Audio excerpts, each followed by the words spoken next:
The Colorado Supreme Court voted to remove Donald Trump from the state's GOP primary ballot earlier this week. The decision stems from his involvement in the January 6th insurrection. Attorneys for the former president have vowed to appeal the ruling to the U.S. Supreme Court. The Colorado court says Trump has until January 5th to settle the issue. So for more on this, we want to bring in Leslie Sanchez and Joel Payne. Leslie is a Republican strategist and a CBS News political analyst, and Joel is a CBS News political contributor, Democratic strategist, and chief communications officer for Move On. Great to see both of you. Leslie, let's start with you. Do you think having the Supreme Court weigh in is going to bring closure to this legal battle? Well, I think it's going to stop the spread in terms of other state initiatives that are trying to do the same thing on their ballots. I mean, that's kind of the ripple effect. I think it will slow that. What's interesting, Anne-Marie, about the whole thing, and I wouldn't even say interesting, the caution about the whole thing is, again, in a very highly polarized political environment, the more that the judicial system has to get involved where it's looking partisan. If you hear the debate over the last week, you know, the split between the Colorado Supreme Court, the number of justices who split, where they went to school, who appointed them. You're seeing also a politicalization of the judicial system, which is, it harkens back to the challenges that we're going to have in the national presidential election of people having faith in the final result. So maybe it'll stave off some of those continuing political threats in the courts, but it's not going to kind of put at ease any of the voters who may feel they're being disenfranchised. So Joel, we see that the former president gets a boost in the polls and in donations, and even we see what may sometimes be a very small fracture in Republican Party support for Trump. You know, the Mitt Romney types, et cetera, who do not support the former president or his candidacy, but you see them start to coalesce around him when decisions like this happen. So in this particular case, could the ruling be a good thing for him? I mean, this is a guy who's selling pieces of his suit that he wore to his mugshot, circus. Really? Yeah, and people are buying it. So, like, what works for other politicians does not work for Trump. Everybody knows that. In this case, in this bizarre world we live in, something like this could actually empower him and his supporters. Yeah, Vlad, I mean, look, he quoted Hitler twice over the last 2 weeks, and some people would argue that that boosted his support. So I think when you're dealing with a situation like that, I think all things are on the table. I think there's a legal and a political question here, right? The legal question is pretty straightforward. There is a strong legal case that Donald Trump violated the Insurrection Act, violated the 14th Amendment, and is subject to this type of scrutiny and this type of accountability. That's an active legal question that the courts are analyzing. That, by the way, I take Leslie's point about people claiming politicalization of the courts, but these are officers of the court. They're reading and analyzing the law.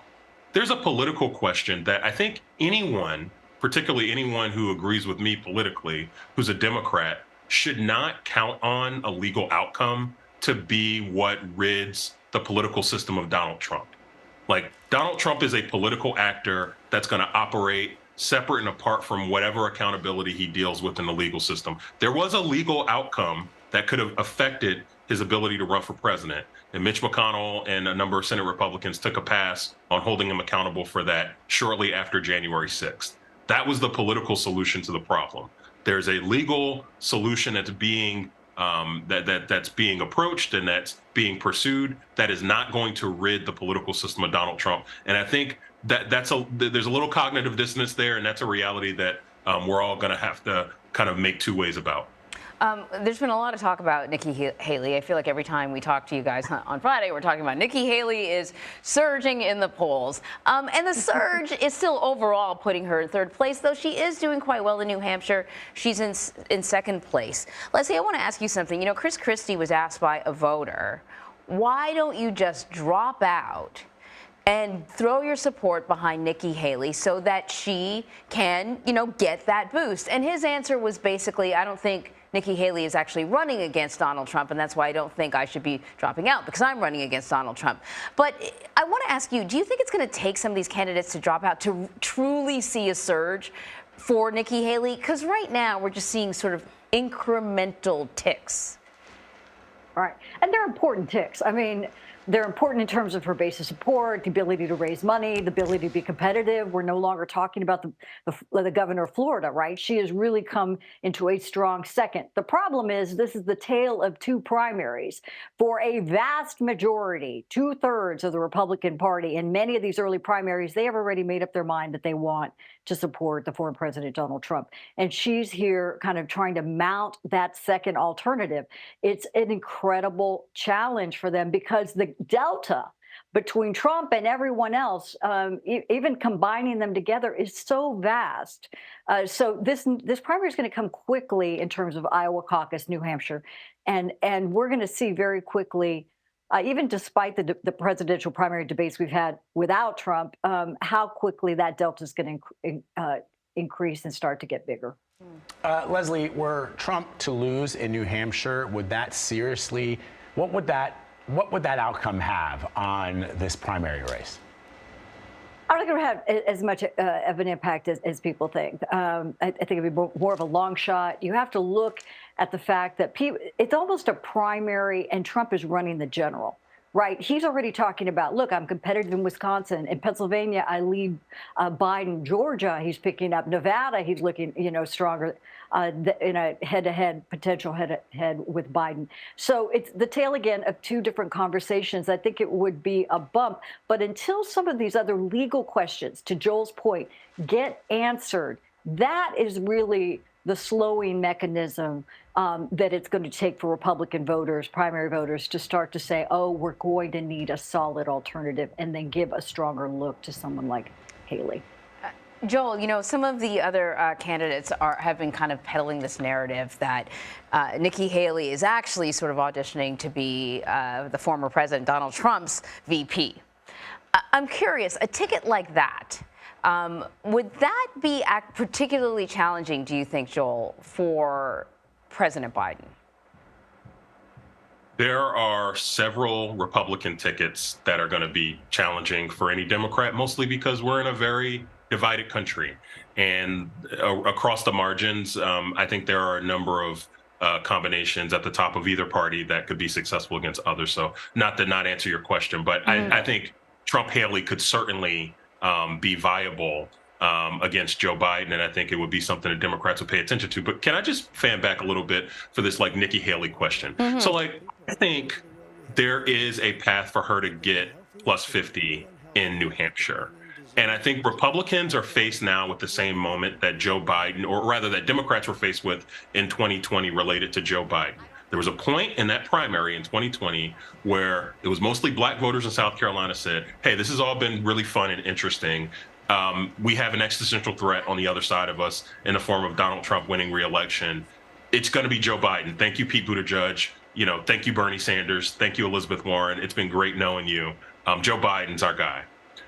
Republicans have an opportunity to do that. I agree with Leslie. It's a long shot because of the state of the Republican Party right now and how dominant Donald Trump is. But this is the moment.